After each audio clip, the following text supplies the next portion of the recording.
Mr. Speaker, I support. Robert Mbui. Robert Mbui. Yeah, thank you, Mr. Speaker. Being in leadership, I'll give you 5 minutes. Thank you very much, Mr. Speaker. Thank you very much.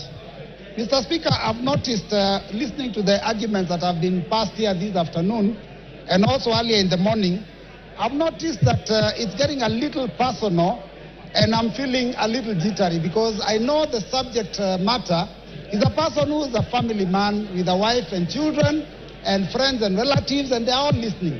So I think maybe I will start by reading the Bible so that we can bring down the temperatures. Ephesians chapter 4, verse 32 says, "Be kind, compassionate, and forgiving to each other in the same way God forgave you in Christ." Now, verse 31, Mr. Speaker, says, "Put aside all bitterness, losing your temper, anger, shouting, and slander, along with every other evil." Mr. Speaker, as a member of Azimio la Umoja One Kenya, I didn't believe in the leadership of Kenya Kwanza. I opposed it from the beginning. Mr. Speaker, I am vindicated now because I can tell the people of Kathiani that I said that this government is rudderless, is leaderless, is planless. And Mr. Speaker, is also merciless, because within a very short time, the center can no longer hold. Mr. Speaker, former Senator, now Governor James Orengo, famously said in Senate that governments eat their own people. Former leader of majority of the National Assembly, Duale, was eaten by his government. Today is a CS. Former Deputy Speaker of the Senate, Kithure Kindiki, was eaten by his government. Now he's also a CS.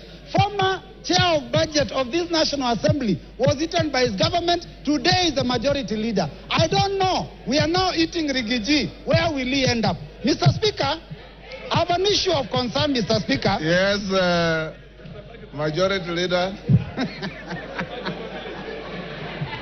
Honorable Speaker, is the Deputy Leader of Minority to assert that I was eaten by my own government, Honorable Speaker, whereas he knows I was never eaten by any government. I only stood firm against tyranny. I stood firm against the bullying that I experienced under that regime. The same bullying I have stood firm against a deputy president today who has been bullying members of parliament. And I have only put my chest forward to defend the rights of all these members, including the Honorable Robert Mbui, who was Honorable Speaker, when the deputy president visited Kathiani. He said to the Honorable Mbui that these Kambas are too few. They can never make a president. Kalonzo can never be anything. How can you defend a person who has disdain for Kalonzo Musyoka, a former vice president of this country? Mbui. Robert Mbui. Thank you, Mr. Speaker. You know, I love the passion and the humor in the majority leader. But Mr. Speaker, I'm also impressed by the energy that I've seen in this house, the vigor, the passion from morning. I mean, it is the first bill, or rather the first motion, where this House has gone up to public participation in the constituencies. Mr. Speaker, I only wish that the energy that we are expending here to send a question to all Kenyans about one individual was being used to fight the issues that are failing us in our education, in our health sector. People here, the cost of living has gone too high. People have no jobs. Mr. Speaker, those are the things that this House should passionately deal with. But Mr. Speaker, for a whole day, and from, I don't know, even the last week or 2 weeks, to deal with that one matter, Mr. Speaker, I think that we are losing direction. And it is important, Mr. Speaker, that we deal with the things that are affecting our people. Because, Mr. Speaker, if you look at the education sector, I talked about it here the other day. We don't even have classes for grade 9 going into JSS. Mr. Speaker, the funding model for university has failed. Mr. Speaker, the insurance sector, NHIF, is having a problem, Mr. Speaker. How then do we spend taxpayers' money and time to come and deal with a matter of one single individual, Mr. Speaker? Now we are told that this person, Mr. Speaker, is a tribalist. But Mr. Speaker, those comments that he made, yesterday he made it very clear. And I was shocked. I was very shocked, Mr. Speaker, yesterday, to realize that in fact Kenya Kwanza was actually a company that is limited by shares, and that people negotiated shares for themselves. The mover of the motion is a member of MCCP.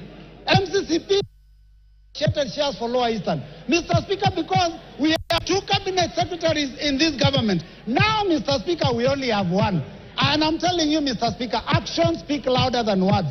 The Deputy President may have said that he is a shareholder and there are issues about his community, but if you look at the appointments that are being made in Kenya, then you will realize that the person of the President himself is the one who is the biggest troublist, Mr. Speaker, because he's appointing people from his own community for every position. Mr. Speaker, if we have to find a situation where a school has failed, you do not fire the deputy principal. You get rid of the principal. Our problem is not the deputy. It is the head Yes, Farah. Thank you, Mr.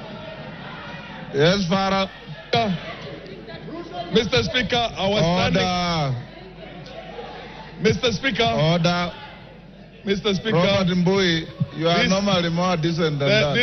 This is a house of. Mr. Speaker, protect me. Mr. Speaker, my point of order is this. This is a house of rules. This is a law-making body. This is the place where our constitution itself was passed. You cannot bring, talk about a president or even any other head of state of a friendly country without bringing a substantive motion.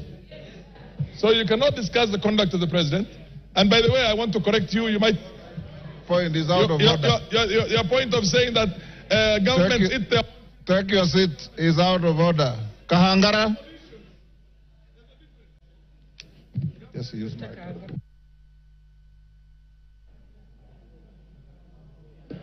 Honorable Kahangara. Kahangara.